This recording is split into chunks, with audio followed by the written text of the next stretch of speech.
fleurs du mal. 1857, Charles Baudelaire, correspondance. La nature est un temple où de vivants piliers laissent parfois sortir de confuses paroles. L'homme y passe à travers des forêts de symboles qu'il observe avec un regard familier. Comme de longs échos qui de loin se confondent dans une ténébreuse et profonde unité, vaste comme la nuit et comme la clarté, les parfums, les couleurs et les sons se répondent.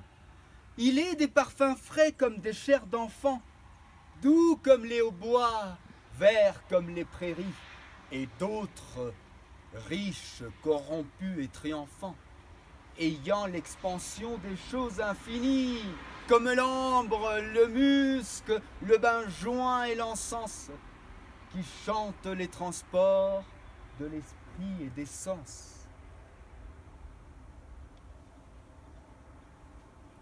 En effet, ce texte majeur de la poétique baudelairienne est attesté à un moment donné par les exégètes, donc les interprètes les plus reconnus et les plus importants de l'œuvre baudelairienne, comme un texte qui instaure un programme. Il s'agit donc, autrement dit, d'un texte programmatique.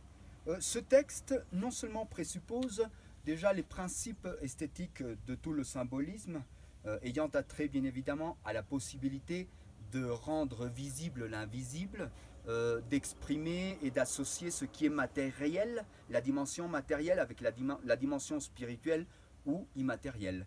Et donc le poète, en ce sens-là, un poète sacerdote, un poète transmutateur, alchimiste, qui transforme sa matière première brute comme un rocher, une falaise rocheuse, en œuvre poétique. Ce texte est important aussi dans la mesure où il instaure et il avance toute l'esthétique moderne, c'est-à-dire le projet initial de Charles Baudelaire, selon ses propres mots, au sein bien évidemment des Fleurs maladives, s'en tient à la question de pouvoir, à un moment donné, non seulement, il s'agit surtout d'opérer une création par la logique des contraires. Donc le projet esthétique de Charles Baudelaire dans Les Fleurs du mal est un projet à double tranchant.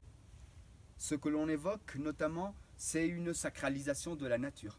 La nature est comprise comme un temple, idée qui antécède bien évidemment Baudelaire et les alchimistes aussi. Puis il y a quand même une dimension du poète compris comme un exégète, quelqu'un qui peut établir un rapport avec l'idéal, le voici, et avec le concret, avec le spleen, avec le terrestre.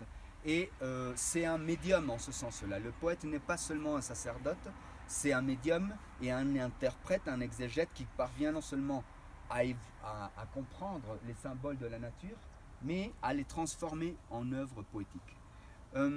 Pour les deux derniers tercets, donc ce distique, on a déjà évoqué énormément la question de l'origine de la beauté du mal. Bien évidemment, récuse l'idée selon laquelle tout ce qui est esthétisé devrait passer par ce qui est moralement admirable. Sachant donc que pour l'œuvre de Baudelaire, tout ce qui n'est pas moralement admirable est bien évidemment objet poétique. Tel est le cas d'une charogne.